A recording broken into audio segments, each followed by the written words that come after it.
Hello and welcome to the Renaissance Polymath. I'm your host, Toby Gagnon, and this is the first of a 5-part series discussing non-traditional but must-see destinations in each of the 50 states in the U.S. This episode will be focused on the first 10 states alphabetically. Let's go ahead and get things started. Let's start with Alabama. That is our first alphabetically, and my recommendation for a non-traditional but must-see destination in this state is the United States Space and Rocket Center. This, read straight from their website, includes things like Space Camp or the science of Guinness World Records. It also includes things like daytime shows or an Apollo 11 virtual reality experience. You can also check out their flight simulator experience or train like astronauts do underwater. But maybe the coolest thing, and it's not just for kids, is something they call Cocktails and Cosmos. And read straight from their website, it says, experience the Rocket Center's state-of-the-art intuitive planetarium, sip a featured specialty cocktail, and enjoy a dynamic and exciting schedule of programming. So again, for Alabama, check out the United States Space and Rocket Center. Heading now to Alaska, I recommend checking out Mount McKinley, also known as Denali. Read straight from the website, and again, everything will be linked in the show notes. The Denali State Park is an integral part of one of North America's most spectacularly beautiful regions. The park's 325,240 acres, almost one half the size of the state of Rhode Island, provide the visitor with a great variety of recreational opportunities, ranging from roadside camping to wilderness exploration. The park is about 100 air miles north of Anchorage and is divided roughly in half by the Georges Parks Highway, the major road link between Anchorage and Fairbanks. Situated between the Talkeetna Mountains in the east and the Alaska Range to the west, the landscape varies from meandering lowland streams to alpine tundra. Dominating this diverse terrain are Curry and Kasugi Ridges, a 35-mile-long north-south alpine ridge, the backbone of the eastern half of the park. Denali State Park was established in 1970 and expanded to its present size in 1976. Its western boundary is shared with its much larger neighbor, Denali National Park and Preserve, formerly Mount McKinley National Park. So again, for Alaska, check out Mount McKinley or Denali National Park. Okay, going from somewhere cold to somewhere warm, Arizona. My recommendation here is not something specific, but rather generalized, and I recommend checking out the Native American historical sites in Arizona. The website is arizonaruins.com, and here you can check out some of the things that they have and they recommend, such as the Sycamore Canyon Wilderness or the Sedona region. Included in this, of course, is Montezuma's Castle, the best preserved cliff dwelling in Arizona. So again, for Arizona, check out the Native American historical sites. Next, to Arkansas, where I recommend you check out the Delta Heritage Trail. Read directly from their website, every visit to the Delta Heritage Trail State Park is one to remember. Walking or riding along the trail, you may encounter a variety of wildlife and plants. When the Rail to Trail project is complete, it will be an astounding 84.5 miles long. To date, there are 44.4 miles of the trail completed. The completed northern corridor is 20.6 miles from Lexa to Elaine. The completed southern corridor is 23.8 miles from Watson to Arkansas City, including 14.4 miles of shared-use roadway on the Mississippi River mainline levee. Eventually, the trail will cross the White and Arkansas rivers. The Arkansas City Trailhead includes a multi-use building designed in the style of historic rail depots that houses administrative functions, bathhouse facilities, and an open pavilion. Visitors can also enjoy picnic areas, a water fountain, a bicycle repair station, 2 oversized tent pads for camping visitors, and a large group charcoal grill. Interpretive elements provide information on the DHT, background about the town's history, and local recreational offerings. So again, for Arkansas, check out the Delta Heritage Trail. Now to California. With so many locations in California that are obviously well known, how do you pick one that is lesser known? Well, I recommend Point Arena in California. And Point Arena is actually an entire town, but there are many, many things to do there. And the thing that first drew my attention to Point Arena is actually the lighthouse. So if you're going to go to California, check out Point Arena and start with the lighthouse. But there are many other things to do there, including, but not limited to, the Pelican Bluffs Trail. So if you like hiking, there's also a PA bike path as well, Port Arena bike path. You could check that out. There's something called Bowling Ball Beach, which is actually pretty neat. So if you're going to go to California, check out Point Arena.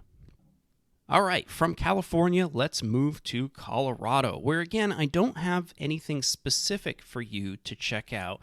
It is almost crucial that you go across the Continental Divide in some manner. Now, if you're a hiker or an outdoors person, you could check out the Continental Divide Trail Coalition. I'll provide the website in the show notes. And read directly from their website, the Colorado Rockies are the quintessential CTT experience. With more than 1,000 summits topping 10,000 feet, Colorado is truly a Rocky Mountain high. The CDT traverses 800 miles of these majestic and challenging peaks, dotted with abandoned homesteads, ghost towns, and remnants of Native Americans and settlers who flocked here to mine gold and silver. Really, you should check it out. Even if you go across the Continental Divide by car, I still think it is a must-see and must-do thing if you visit the state of Colorado. So again, Colorado, check out the Continental Divide. So we featured some very large states on this list, like California and Colorado and Alaska. Now we're going to get to some of the smaller ones, starting with Connecticut. What I recommend for Connecticut, being that it's a really old state, is to check out some of the museums. And the one that I would recommend that's kind of not very well known is the Clock and Watch Museum. Now, read directly from their website, did you know that Connecticut played a major role in revolutionizing the clock and watch industries in America? Learn about the innovative geniuses who made this happen at the American Clock and Watch Museum. Exhibits include sundials and shelf clocks, chronometers and character watches, and everything in between. Discover one of the largest collections of American-made timepieces in the world. Enjoy their ticking and chiming as you stroll through the museum's 8 galleries. The museum is self-guided. Families are encouraged to try the scavenger hunt. The museum gift shop has a variety of time-related products, including adult and children's books, toys, unique gifts, and our very own Tick-Tock tonic soda. So again, if you're going to go to Connecticut, I recommend checking out the Clock and Watch Museum. Next, another small state, Delaware. Here, it's tough to pick something because it is such a small state, but the one thing that I found very intriguing is something called the Air Mobility Command Museum. And I'm going to read directly from their website. The museum has reopened inside and allows the public to safely view 8 historic aircraft in the main exhibit gallery, including our C-47, B-17, CG-4A exhibits, and continue to experience one of the top attractions in Delaware. On most Saturdays, there are living history reenactors on site, so you can not only experience the aircraft, but the people in the time frame that they were used. If you're going to go to Delaware, check out the Air Mobility Command Museum. All right, getting down to the last 2 on this episode, and let's start with Florida. Did you know that President John F. Kennedy once had a secret doomsday bunker built in Florida? Well, I'm going to read directly from the website of westpalmbeach.com. The Kennedy bunker, built in December 1960 by the U.S. Navy Seabees only a month before JFK took office, was known as the Detachment Hotel. It was basically a 1,500 square foot Quonset hut buried in the ground, designed to house 30 people for 30 days in Spartan conditions, surviving on military K rations and barrels of water. The bunker had a decontamination room with a shower and a ham radio communication room to keep Kennedy in touch with the outside world. The entrance was through a 40-foot tunnel of corrugated metal that sloped downward before making a sharp 90-degree turn to lessen the effects of a blast. The bunker itself rested under a lead-plated ceiling, 18 inches of concrete, and 12 feet of earth. JFK could reach the entrance within 5 minutes via helicopter from the Kennedy estate in Palm Beach. In October 2017, the Port of Palm Beach closed the deteriorating Kennedy bunker to the public. Yes, you used to be able to go and visit this place. And the contents were relocated to the Maritime Museum in Curry Park in West Palm Beach. Both the Port of Palm Beach and Palm Beach County plan to restore the facility to its original condition. So where was this thing located?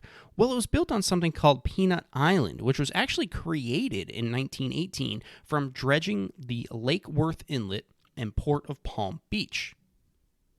So if you're going to go to Florida, I recommend going to the Maritime Museum in Curry Park in West Palm Beach and check out some of the items that President John F. Kennedy had in his own personal doomsday bunker. And that brings us to our last state for the first 10, and that is Georgia. What I recommend for Georgia is something that is definitely off the beaten path, and I have personally been to this location. I learned about it from a television show on the History Channel, and it intrigued me so much I just had to go. So if you're going to go to Georgia, consider checking out something called the Georgia Guidestones. Let me read directly from the website. The Georgia Guidestones, Elberton's most unusual set of granite monoliths, poses a mystery for the numerous visitors who visit the site 7 miles north of Elberton on Georgia Highway 77. Known as America's Stonehenge, this 19-foot-high monument displays a 10-part message espousing the conversation of mankind and future generations in 12 languages. The Guidestones also serve as an astronomical calendar, and every day at noon, the sun shines through a narrow hole in the structure and illuminates the day's date on an engraving. The names of 4 ancient languages are inscribed on the sides near the top: Babylonian cuneiform, Classical Greek, Sanskrit, and Egyptian hieroglyphics. The Guidestones are mysterious in origin, for no one knows the identity of a group of sponsors who provided its specifications. So if you're into history and you like conspiracies, go to Georgia and check out the Georgia Guidestones. So that about wraps up this episode, but I would encourage you to do your own continued research and education to find additional interesting destinations to explore in your own and other states. If you feel I may have missed your favorite destination in any of the states I covered today, feel free to send me an email at podcast@therenpo.com. That's TheRenpo.com, and let me know. I'll make sure I link to the things I discussed in this episode in the show notes. Tomorrow, I will discuss states 11 through 20 alphabetically. I would also appreciate it if you left a review wherever you podcast. That helps this show be discoverable to others and helps me understand where things can be improved. Don't forget to subscribe and auto-download new episodes so you don't miss any of the future topics. Thank you for listening, and I'll catch you on the next episode.